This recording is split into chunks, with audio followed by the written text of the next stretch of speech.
Uh, Excited to welcome you all to session 7 of React training.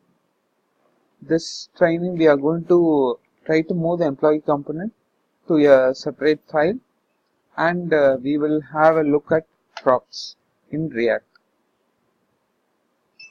So let us move. This is where we left in the previous session, and we were able to see in the browser, we are able to see the employee name, date joined, and position held. So this is a separate component. Now, for this session, we will try to move this component outside the file, outside this app.js. We will have this as a separate component. For that, let me create a folder, separate folder. We will name it component. Okay, and the name of the component is employee. Okay, employee.js, and we can create components in React, as I mentioned, in two ways: a class component or a functional component. But the general guideline for creating a component in React says that you should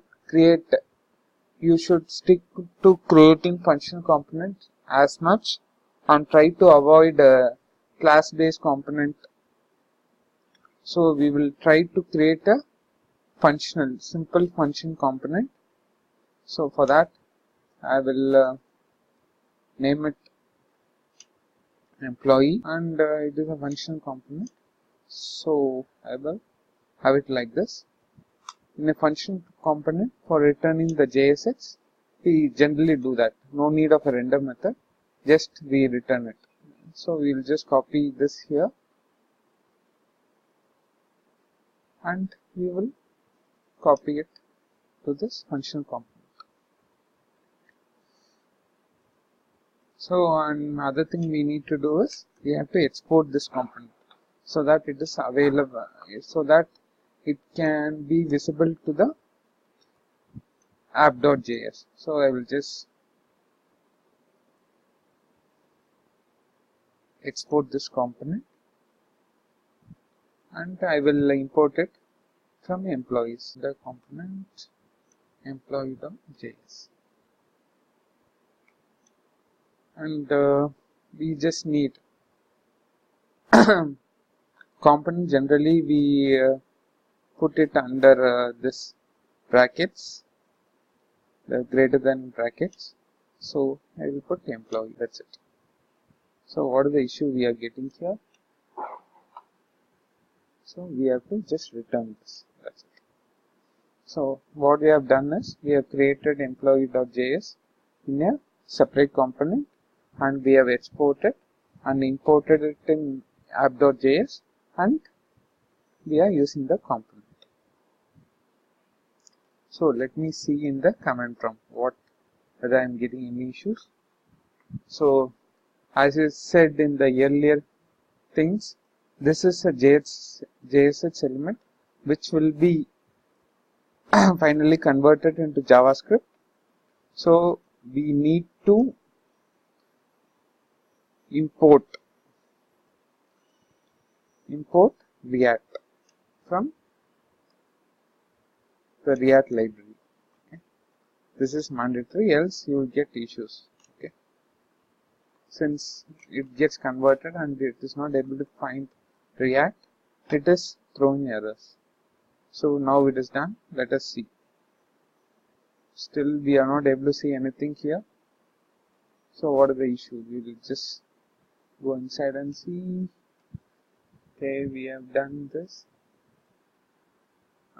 We have done a minor issue in this. Like the first issue is we have exported the employee, and in the app.js we should have the component name in caps. Okay, and the other issue is it should not be like a normal HTML element, it should be like this.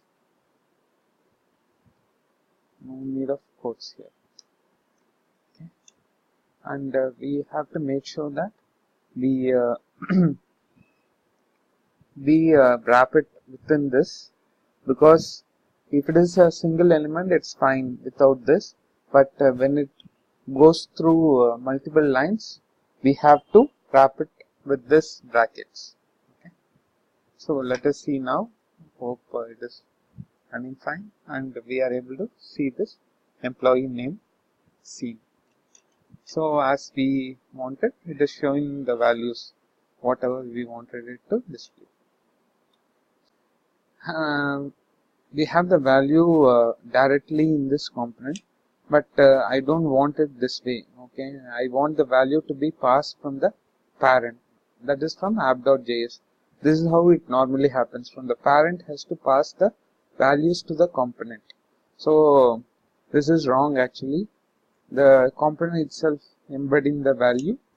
So I have a requirement that the component app.js has to pass the value to the child component. So how can I do that? So we are coming to an important concept in React, that is props. What props does it? Props object does it is it is used for getting the value from the parent to the child. By default, the functional component receives a object, props object, which has all the values which is sent by the parent. This is comparable to event and property binding in Angular. So let us do it in action. So I will just add props here, and from the parent I will send the name for some number. I will set it to some number. So I need to receive this in the child component, that is employee.js. How can I do that? Is by using the props object. This props object now contains all the values which is sent from the parent. So what I need to do is the values I need to do like this. Props dot date of job. Take it there.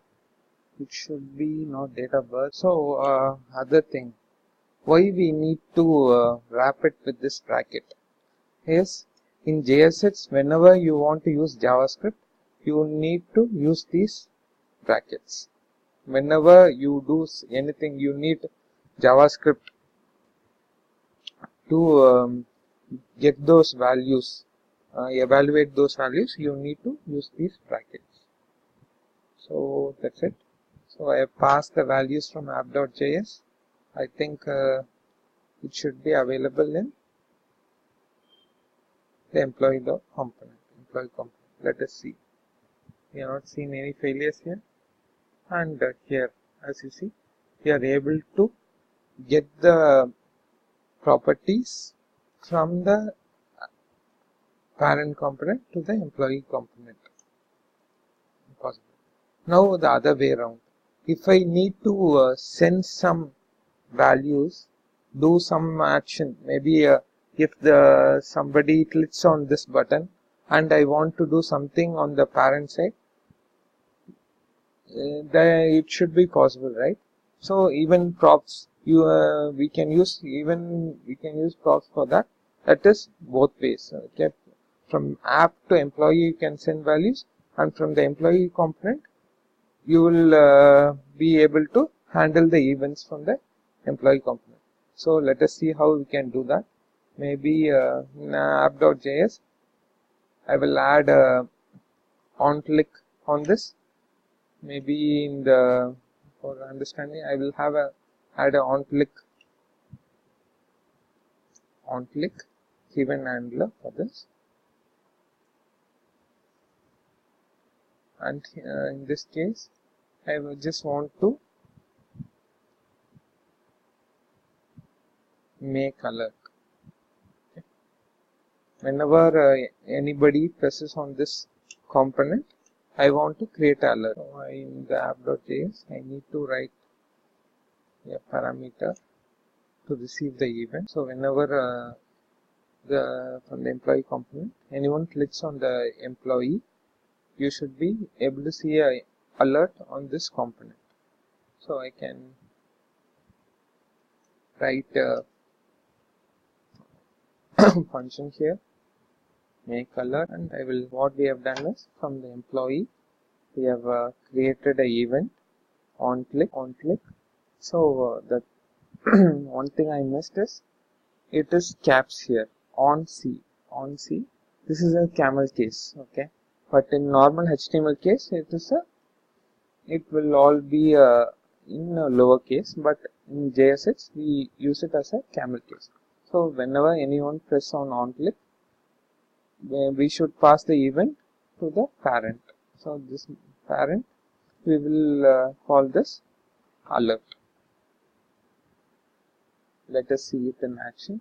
So we are able to see no errors. So we are successful. We are able to see the alert.